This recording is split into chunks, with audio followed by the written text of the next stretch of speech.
It's September. Time to start lighting the fire again. I just thought I'd run through really quickly how I light my fire, the bits and pieces I use, and I feel the most important thing probably is to get it lit quickly with the minimum of smoke. So this is what I do.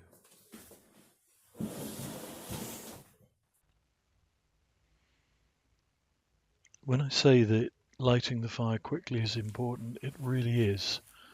I know 2 or 3 people who have wanted to take their wood fire out, and when I asked them why, it was always because they found lighting it difficult. So, get everything ready, lots of preparation, put in a back log, put in a log either side, and put in a little floor of kindling. That helps, gives it sort of 360 degrees catching. To get it going, my favourite at the moment is pine cones.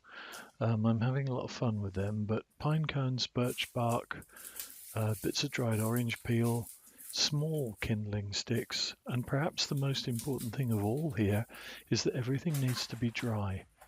The people who have trouble lighting their fire, it's usually because their logs are damp. Those 3 bits of birch in there are probably about 18% moisture content. Birch bark is my favourite. It lights so quickly.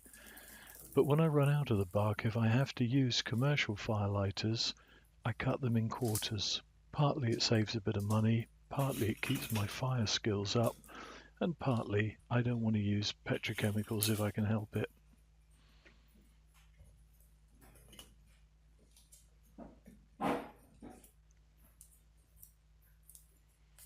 I try not to use too much kindling, really just to save time, and again keep my fire skills up.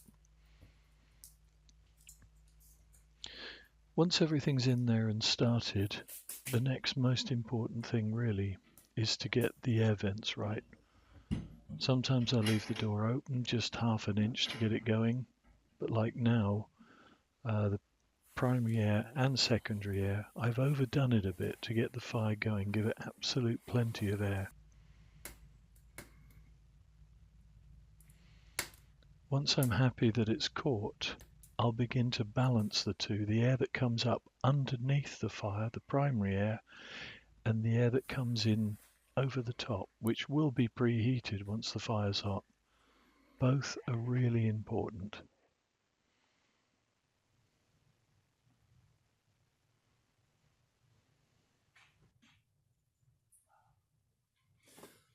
For about the first 20 minutes, I just let the stove and the chimney warm up. And that's really important because it helps everything stay smokeless. But with this fire, we're nearly there now. So for the rest of the day, I'll just put an occasional log on, or pair of logs. I like putting logs on in pairs. And that depends on the wood, but it'll be every half hour, even every hour. I think don't overload your fire and don't roar it too quickly. The secret of great wood fires is to get the maximum heat from the minimum number of logs. And the other really important thing to know is that about half of the heat energy in a log is in the flames. Half of it is in the embers, in the charcoal. Half of it is in the gases that are released, the pyrogenous gases. So you don't want to roar it so the heat's shooting up the chimney too quick, but at the same time, if you close it down so much that the flames are not burning thoroughly and you're making smoke, then you've got 2 problems. You're causing a bit of pollution and you're wasting heat value. So learning to drive your stove is hugely important. That perfect balance. Lovely rolling flames. This is still a little bit fast at the minute, but it's still early. But lovely rolling flames, nice bed of embers. Don't empty your woodshed too quickly. Anyway, have a good winter.